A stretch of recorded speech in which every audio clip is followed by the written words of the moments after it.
উত্তমের উদ্যোগে মহামিছিল তারকেশ্বরে। আজ আরামবাগ লোকসভা কেন্দ্রের তৃণমূল কংগ্রেসের প্রার্থী মিতালি বাগের সমর্থনে আরামবাগ সাংগঠনিক জেলার INTTUCর সভাপতি উত্তম কুণ্ডুর আহ্বানে মহামিছিলের ডাক দেওয়া হয়।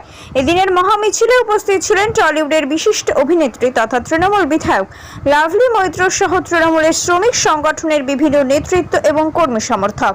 মিছিলটি তারকেশ্বরের নতুন বাস স্ট্যান্ড থেকে শুরু হয়ে পদ্মপুকুর মোড়, চাউলপট্টি মোড়, বিপিআর গেট, থানা রোড, জয়কৃষ্ণ বাজার মোড় হয়ে পুনরায় নতুন বাস স্ট্যান্ডে এসে শেষ হয়। এদিনের এই মিছিলটি কার্যত জনজোয়ারে পরিণত হয়। আগামী 20শে মে লোকসভা নির্বাচন, তার আগে এরকমই একটি মিছিল যথেষ্ট তাৎপর্যপূর্ণ বলে মনে করছে রাজনৈতিক মহল। মিছিল থেকে সাংবাদিকদের মুখোমুখি হয়ে উত্তম কুণ্ডু বলেন, আজকের এই মিছিল মমতা ব্যানার্জির আশীর্বাদে মিতালি বাগের জয়। তারকেশ্বরের মানুষ আবার পূরণ করে দিল, তারা তৃণমূলের সাথে আছে, মমতা ব্যানার্জি, অভিষেক ব্যানার্জির সাথে আছে। তৃণমূল রাজ্যে 35 থেকে 37টা আসন পাবে, বিজেপি 200-র গণ্ডি টপকাতে পারবে না।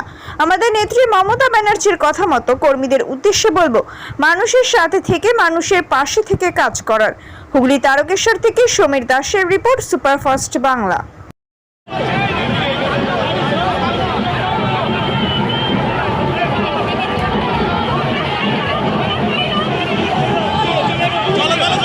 অভিষেক বন্দ্যোপাধ্যায় সভা করে গেছে, জনসভা করেছে, সেই লগ্নে আপনি এলেন, কি বলবেন?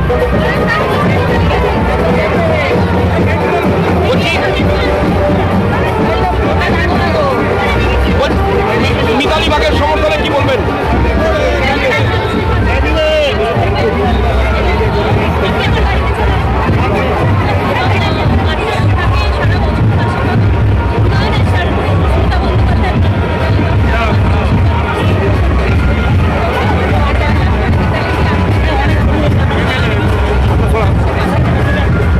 আজকে মোহাম্মদ সেলিম এসেছিলেন তারকেশ্বরে, ইন্ডিয়া জোট নিয়ে কটাক্ষ করেছেন, কি বলবেন?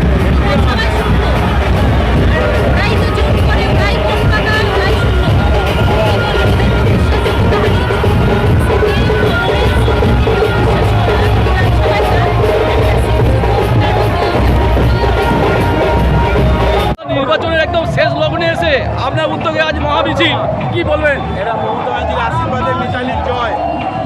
তারকেশ্বরের মানুষ মমতা ব্যানার্জি, অভিষেক ব্যানার্জি তৃণমূলের সাথে আছে।